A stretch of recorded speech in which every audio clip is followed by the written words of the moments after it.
Hey, what's up guys? I'm KBHD here, and this is Samsung's new flagship, the Galaxy S20. I actually kind of like that they're catching up the name to the year, so 2020, Galaxy S20. Now, I don't know that they'd say this ever publicly, but if you went to Samsung and just asked, hey, what's the most important phone that you guys make every year? What's the most influential phone in your lineup?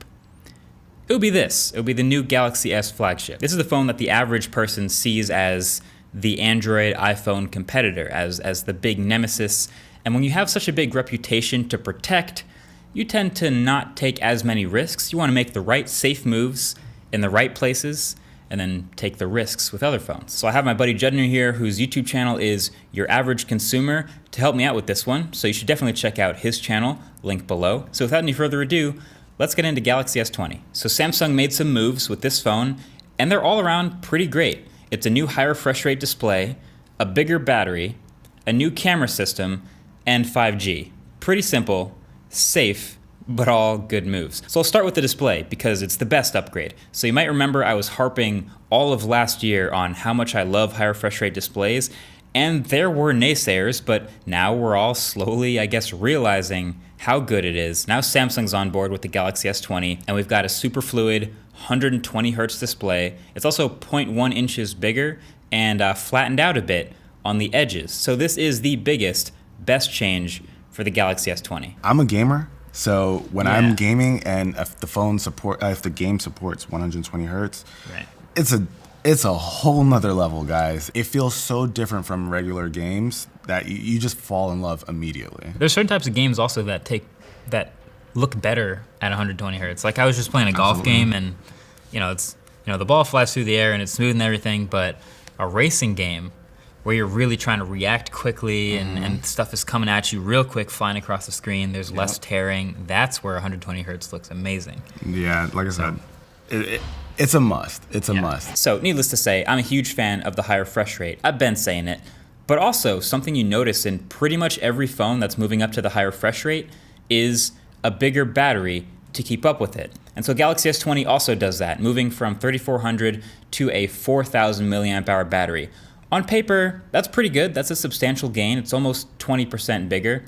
And you also still have the wireless charging, and you have up to 25 watt fast charging. But at the end of the day, you just want battery life to hold up. All right, so battery life. How's your battery been? I don't want to spoil your video, and I'm sure you'll go into detail on it, but generally on S20, what's that been like? I can pretty confidently hit 5 hours, maybe even slightly under that, but we're talking about 4,000 milliamp hours and 120 hertz always on. Right. So I'm not gonna say I'm pretty happy with it. Like, and for you, that's a whole day, like getting to the end of the day, no problem. Oh yeah. Yeah. For me, it's been about the same. Like a 5 hour screen on time day is pretty good. There are some days where I might need more, and so I can kill this phone in a day. I don't think I could say that about like the 5,000, 6,000 milliamp hour phones. Right. But yeah, I'm comfortable with the battery at 120 hertz.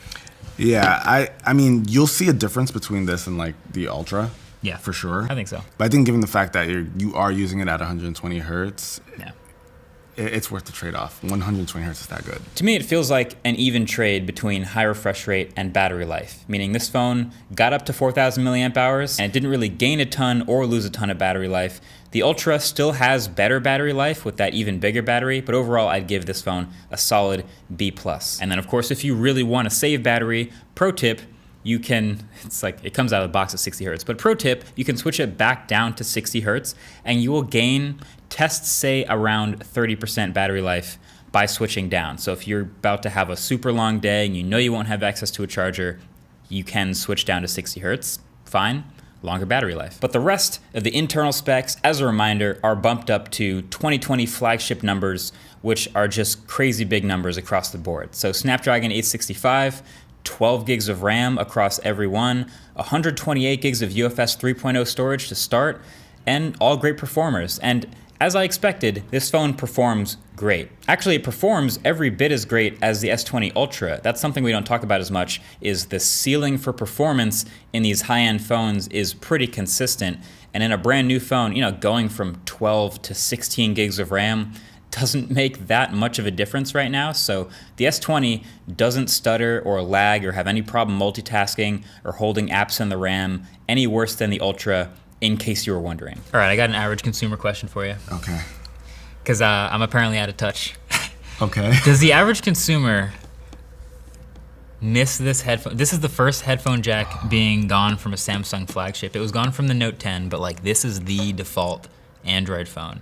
The headphone jack is gone. Yeah. Is this a big moment for that? It's a big moment, I'd say, because I think it shows the willingness people are to accept that it's gone. Yeah. Samsung's been one of the last companies to really hold on to it. Yeah, I agree.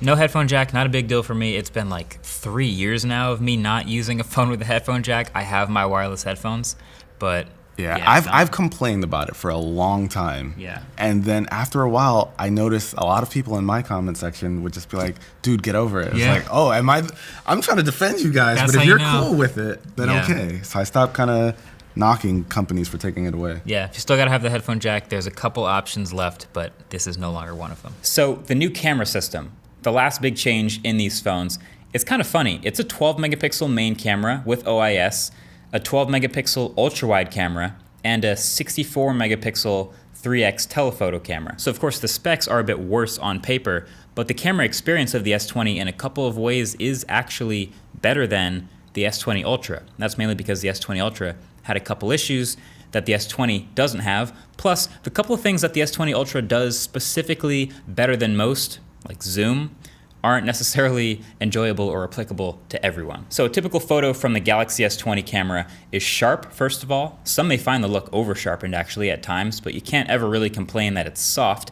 And Samsung has continued to tone down and dial back what used to be this crazy saturated and vivid color complex to now a more neutral look that I like, and I still think it works. It definitely still likes bright exposures though, and it will err on the side of overexposure sometimes, but generally it takes nice photos. Plus, I've had none of the S20 Ultra's autofocus issues, thanks to dual pixel autofocus being back here, and the sensor being smaller also technically means the fringing at the edges that I talked about with the S20 Ultra is less of a problem. I'm actually seeing less involuntary bokeh and less close focus smearing.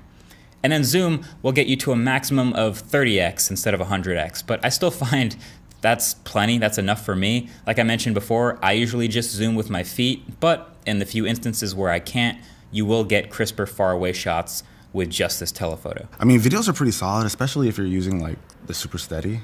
That's really good. It looks so good. Yeah. Like, I can shoot B-roll with this and probably get away with it. Really? I think so. I think for the average person, I think. Well, I think yeah, that's true. But for us, maybe not. But I think regular people using this for video, they're not gonna have any complaints. Like things are a bit sharp, you know, but for the most part, it looks pretty solid. So the 4K video on this phone looks good.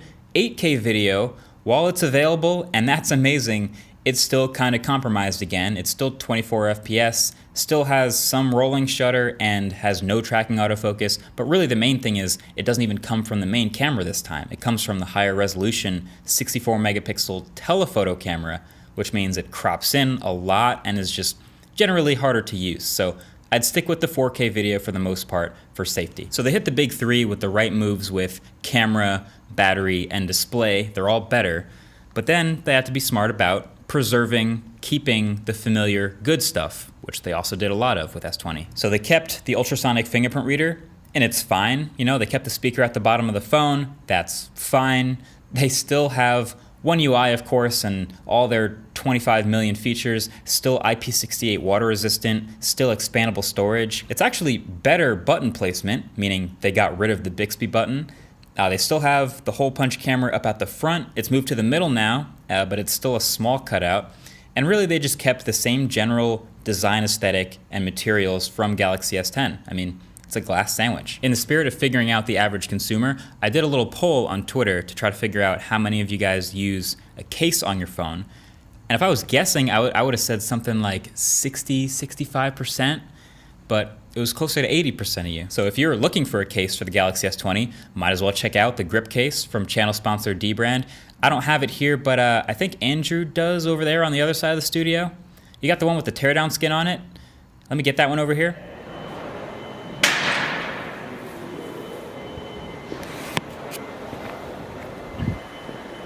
So yeah, the grip seems to work pretty well. It's pretty protective. So yeah, like I said, a lot of the right moves.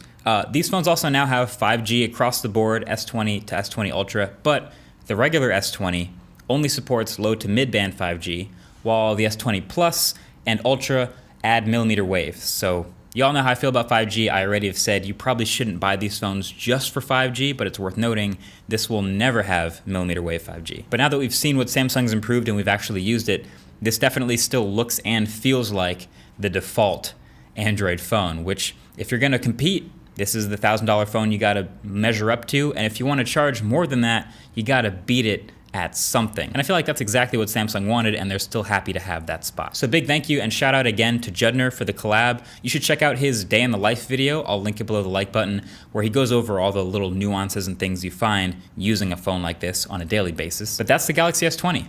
Is it the best phone? No. It's not even Samsung's best phone in their lineup. That would be the Ultra. But this is a better buy. So this is the new default. Who's gonna beat it? That's been it. Thanks for watching. Catch you guys in the next one. Peace.